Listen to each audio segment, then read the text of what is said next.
Tikupatsani moni abale ndalongo mu dzina la Ambuye Yesu Khristu. Takulandiraniso ku nthawi yathu yapaderadera imene timafuna kumva kuchokerako kwa Ambuye. Tiyeni tipemphereni. Ambuye wathu okhala kumwamba, zikomo chifukwa cha nthawi yapaderadera iyi imene mukufuna kulankhula ndi miyoyo yathu.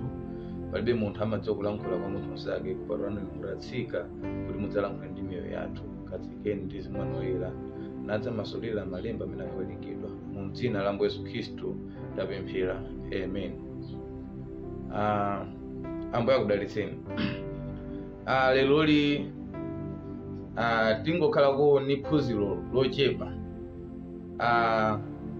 limene tiwerenga lemba kuchokera kwa Roma chapter 6 verse 21 kulekeza 23. Mawu akuwerengedwa motere: ndipo munali nazo zobala zanji nthawi ija, zinthu zimene muchita nazo manyazi tsopano, pakuti chimaliziro cha zinthu izi chili imfa. Koma tsopano pamene munamasulidwa ku uchimo ndi kukhala akapolo a Mulungu, muli nacho chobala chanu chakufikira chiyeretso ndi chimaliziro chake moyo wosatha. Pakuti mboto yake ya uchimo ndi imfa, koma mphatso yaulere ya Mulungu ndiyo moyo wosatha wa mwa Khristu Yesu Ambuye wathu.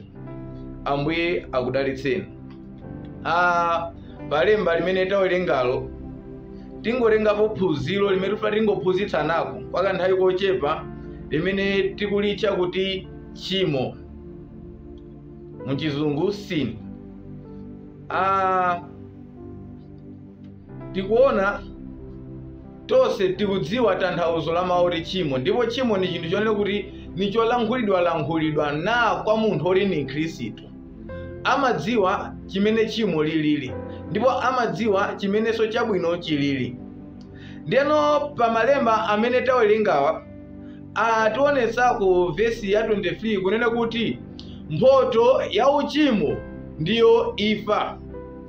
Mwachidule mathero a uchimo ni imfa. Ndeno palibe chinthu chimene chikozokhala ni mathero popanda pamene chinthucho chidayambira.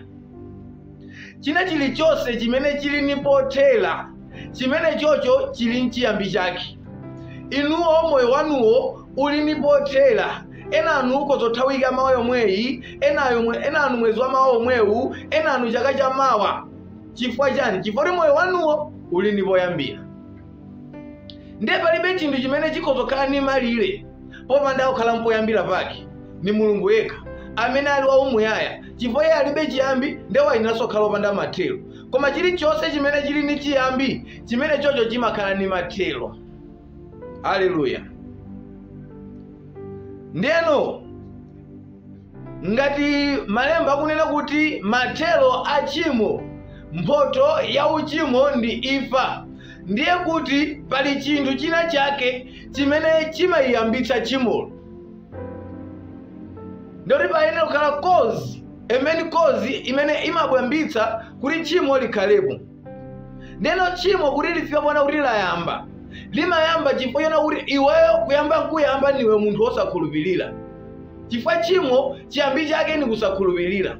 Munthu amene amakhulupirira mawu a Mulungu mwanthu sangamachimwe.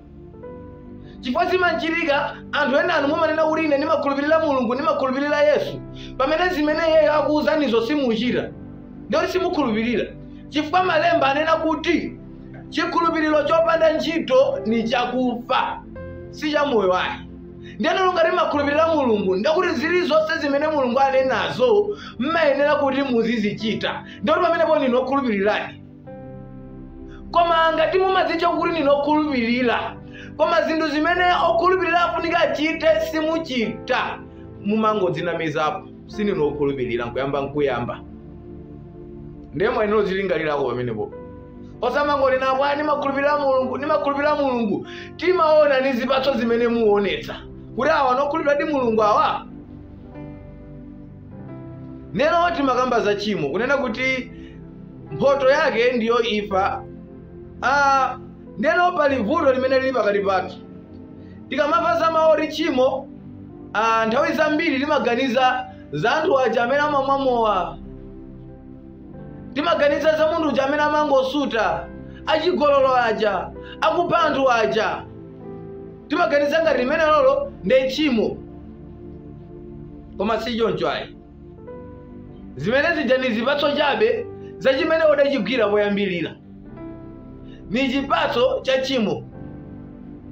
Mukamona munthu akuba muzoona kuti ameneyo angoonetsa zipatso za tchimo. Ndeno zimangochitika tikaona munthu odachita makhalidwe ngati amene wawa na amene kumamuweruza kuti ni wachimo, akungoonetsa zipatso za uchimozo, koma kubako sikunde tchimo layi. Zinali nchiyambi zimenezozo fa sadayambe nkuba munthuyo, sadayambe nchigololo munthuyo, sadayambe nkusula munthuyo. Zinali nchiyambi chake. Ndete ndiphunzirako pang'ono za chinthu chimenechi. Kodi tchimo limayamba motani? Tione chiyambi cha tchimo. Tingotengani chitsanzo cha inu eni. Ena anu amene muonera video iyi apapa, ena anu muonera kuti mwamwakale mowa. Muonera video iyi muru muyenda zina zake ziyango. Ena anu muonera video iyi murasuta, muyenda so muru ziyango. Ena anu runena pano, pamene muonerera video iyi, dzulo likapena wiki atero mweyi mwachita kale chigololo ni munthu wina. Koma muonerera chifukwa chonena kuti muganiza kuti ayi, nthawi zina zako mapangako za mulungu. Palena ako majambulati mavideo ta mulungu. Ndeti zikangonererako pambali pona kuti ruchitako chigololo, pambali poti rusulako sutako, pambali poti rumwako. Si chikhristu imenecho. Mulungu amadana ni zosakaniza. Mene masakanizira ndiwo kwanu popika, mutirako laja, mutirako katsabola, tina mpaka na galiki kumapeto, basi ndolicho kumalipa ruveka bwino nzosiyana nchikhristu. Chikhristu sosakaniza. Ngati mudasanga kuti muzimu amowa, kapena muzichita chigololo, kapena muzisuta, kumenena mabodza ni zina zonsezo, ingopanganiza zimenezo zosati muzipangaso za chikhristu. Mumunamizira Mulungu ka. Mulungu akakupatseni makedwe ake amenewo. Ndeno tingotengani chitsanzo chimenecho. Tengeni chitsanzo cha chidakwa. Inu amene mamwamo wanu. Poyambirira inuwo musadayamba mwamowa. Muliliyana. Mumarimu kaona munthu anyamula botolo la mowa aludutsa. Mumamva chisoni. Mumakilonena kuti koma awawa. Iwe azi Mulungu aziwakhululukira kwa basi. Mpaka numalinga vinthu vowawa umamwa. Numaledzera mpaka na umarukwana napo. Mumarero uri poyambirira. Mukangona wina so adutsa vu alumwaso alurukwa no mari koma ndo mwamu amapetsa chisoni. Anthu ako mwamba sakapita. Mumalangula nditu zimeza chifona kuti inuwo mudali musadayambe umwamu wako. Koma chidayitika njani? Patapita nthawi obambo wanu kani ndani adango kuti mwapeza mwayi wopeza kabotolo kapena kapepa lakalaida kaja. Mudali nione wali vimaveka bwanji kuti mpaka na anthu awa ozilimba mtima kumatenga vinthu vowawa nkumamwa vimene vimapangitsa kuti kukamwa zochita kuyakwiya ngati amwamwa ndimu. Mumafuna muyeserere. Suri munali cholinga chake koma mumari muone. Ndeno zimene zikuchitika kuti poyambirira musadayamba mwamowa mudali mchikhumbo chofuna kuona kuti mowa wadumaveka bwanji. Mudali mchikhumbo mpaka na mudatenga nukumwa kenako basi noka nkumaona kuti zina zake timanyazi rambo choka chonchi noka nkwambozi cha zimezi ja muri malevo madziva kuti muli levo ina yake apa mwamba chonchi kumaliona dziko luzungulira chonchi ino kumari koma ndo mwamu aje zimakhala bwino kwa basi kenako mawa amwe mwawina linalo mwawina linaloso mwawina kenako mwangozolowera mwasanduka chidakwa pana anaeno kamona inuwo omalangula zija mumalangula mula nazi kuti awa maganiza jano kama mwamu wawa zoti kumwamba kuliko sodziwa kodi koma zonsezo zachitika chifuna kuti poyambirira zinayamba ndi chikhumbo mudayamba nulingalira malingaliro mwanu mudamaliza kulingalira mumafuna mudayeserera zabala chimo limene mulilimo mpaka lipano ngakhale osuta omwewa mumali mukaona munthu watenga moro kumanja waika pakati pa dzanja apa numaika kukama yonchi mumarimuka maone mumavachisoni kwambiri kuti anthu awa sodziwa kuti zinthu izi zimaononga mapapu. Kodi anthu awawa nzoona unga malimbe mtima manyamuna moto kumanja sodziwa kuti moto umene ukawoche ku gehena.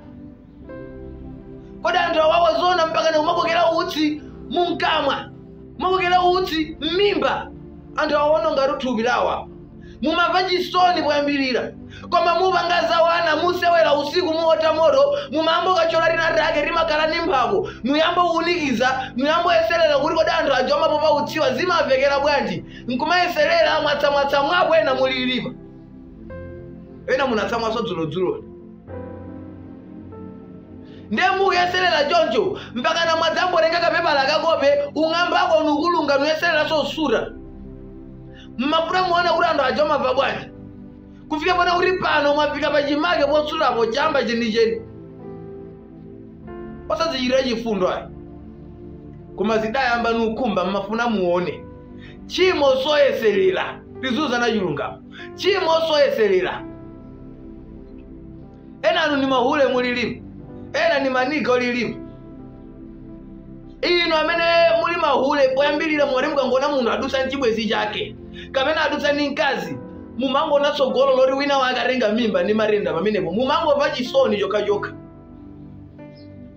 Koma lero zili ndinu zambika bwanji zinthu zoti mukazimvera chisoni poyambirira.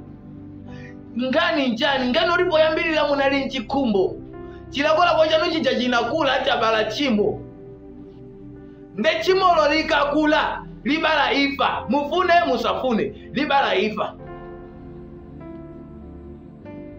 Mumava chisoni poyambirira mukamona munthu achita zinthu zolakwika lero ndinuwo muchita zimene zonse osadzimvera chisoni bwanji chifukwa kuti chimo lakuphani chikumbumtima chanu.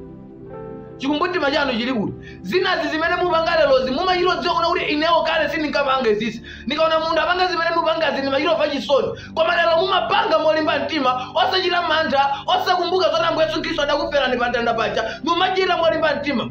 Chikumbumtima chanu chili kuti chimo nanje amene muli manika lero mumati mukangona selebwa aludutsa alukwakhwepula alunjanja chonchi mumachita kumva chisoni kuti awa ndadaonongeka si mwana wa uje uyu ndadaonongeka. Inu muvali madisenti lokugwira no mayi ano nthawi imene koma lero nzi vopalaso vili nchochita nanga niwopita kumwamba mwelengeze Zefaniya 1:8 amali Mulungu adzalanga onse ovala kavalidwe kachilendo